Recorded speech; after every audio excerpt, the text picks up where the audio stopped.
Yes, ഇവിടെ ഇസ്രായേലിനെതിരായ ബെൽജിയത്തിന്റെയും അതുപോലെ തന്നെ തുർക്കിയുടെയും ഒക്കെ നിലപാട് അത് എത്രത്തോളം വലിയ തിരിച്ചടിയാണ് ഇസ്രായേലിന്? ദിവ്യ, വളരെ ശക്തമായിട്ടുള്ള നിലപാടുകളിലേക്കാണ് ബെൽജിയം ഉൾപ്പെടെയുള്ള രാജ്യങ്ങൾ എത്തിച്ചേരുന്നത്. കാരണം ഇത് രണ്ട് നിലക്കാണ്. ഒന്നിപ്പോ ഇസ്രായേലുമായിട്ടുള്ള ബന്ധം, അത് കേവലമായിട്ടുള്ള നയതന്ത്ര ബന്ധത്തിനപ്പുറം നിക്ഷേപ മേഖലകൾ, അതോടൊപ്പം തന്നെ ആയുധ ഇടപാടുകൾ, ഇതൊക്കെയും അടിയന്തരമായിട്ട് പുനഃപരിശോധിക്കണമെന്നൊരു ആവശ്യമാണ് മിക്ക രാജ്യങ്ങളും, പ്രധാനമായിട്ടും ഇസ്രായേലുമായി ചേർന്ന് നിൽക്കുന്ന പല രാജ്യങ്ങളും, യൂറോപ്യൻ രാജ്യങ്ങളും മറ്റും ഇപ്പോൾ ഉന്നയിച്ചുകൊണ്ടിരിക്കുന്നത്. കാരണം തങ്ങൾ നൽകുന്ന ആയുധങ്ങൾ പ്രയോജനപ്പെടുത്തിക്കൊണ്ടാണ് ഈ വംശഹത്യാ പദ്ധതിയുമായിട്ട് ഇസ്രായേൽ മുന്നോട്ട് പോകുന്നത്. അതുകൊണ്ട് തന്നെ ഏറ്റവും ശക്തമായിട്ടുള്ള ഒരു തീരുമാനം അക്കാര്യത്തിൽ ഉണ്ടാകേണ്ടതുണ്ട്.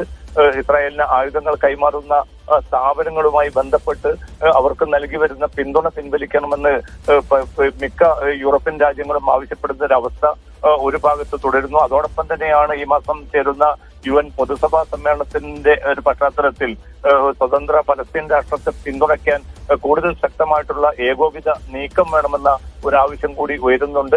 അതിന് തകിടം മറിക്കാൻ അമേരിക്കയെ മുന്നിൽ നിർത്തി ഇസ്രായേൽ പല നയതന്ത്ര നീക്കങ്ങളും നടത്തുന്നുണ്ട്. ഇപ്പോൾ നമുക്കറിയാൻ സാധിക്കും, നേരത്തെ മുതൽ ഇസ്രായേലുമായിട്ട് വലിയ നയതന്ത്ര ബന്ധം പുലർത്തിയിരുന്ന തുർക്കി അടുത്തിടെയാണ്, കഴിഞ്ഞ ആഴ്ചയോടുകൂടിയാണ് ഈ നയതന്ത്ര ബന്ധങ്ങൾ, പ്രധാനമായിട്ടും നിക്ഷേപ മാർഗങ്ങളിലുള്ള സഹകരണം പൂർണ്ണമായിട്ടും വിച്ഛേദിക്കാൻ തീരുമാനിച്ചത്. അതോടൊപ്പം തന്നെ ഇസ്രായേലിന്റെ കപ്പലുകൾക്കും വിലക്ക് പ്രഖ്യാപിച്ചിരുന്നു.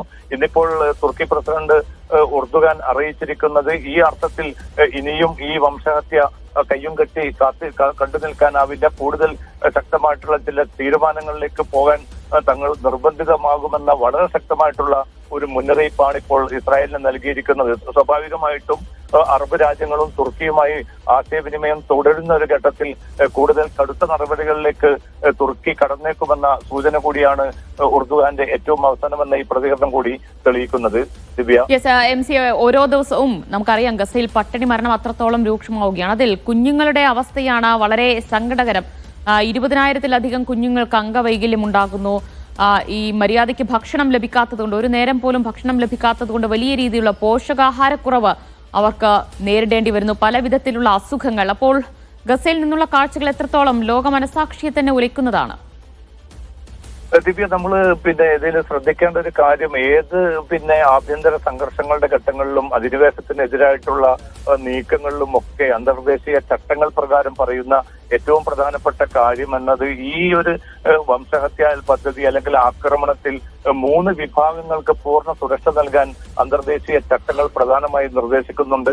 അതിലൊന്ന് കുട്ടികളാണ്, രണ്ടാമത്തത് സ്ത്രീകളാണ്, മൂന്നാമത്തത് വയോധികരാണ്. ഇവരെ ഒരു നിലയ്ക്കും ആക്രമിക്കുന്ന സാഹചര്യം, ഇവർ കൊല്ലപ്പെടുന്ന സാഹചര്യം ഉണ്ടാകരുതെന്ന് എല്ലാ UN ചാർട്ടറുകളിലും അതോടൊപ്പം തന്നെ അന്താരാഷ്ട്ര നിയമങ്ങളിലും വളരെ കണിശമായി തന്നെ വ്യക്തമാക്കുന്നുണ്ട്. ആഭ്യന്തര സംഘർഷ വേളയിൽ ഈ 3 വിഭാഗങ്ങളുടെ സുരക്ഷ ഉറപ്പാക്കാൻ എല്ലാ വിഭാഗങ്ങൾക്കും ബാധ്യതയുണ്ട് എന്നുകൂടിയാണ് ഈ ചാർട്ടറുകളും അതോടൊപ്പം തന്നെ ഈ നിയമങ്ങളും ഒക്കെ വ്യക്തമാക്കുന്നത്. പക്ഷേ നമ്മൾ നോക്കൂ, 63,000-ലധികം പേർ ഔദ്യോഗികമായി തന്നെ കൊല്ലപ്പെട്ട കണക്കുകൾ നോക്കുമ്പോൾ 20,000-ഓളം പേർ അതിൽ കുട്ടികളാണ്. ഇന്നിപ്പോ യൂണിസെഫിന്റെ റിപ്പോർട്ട് പ്രകാരം 21,000 കുട്ടികൾക്കാണ് അംഗവൈകല്യം സംഭവിച്ചിരിക്കുന്നത്.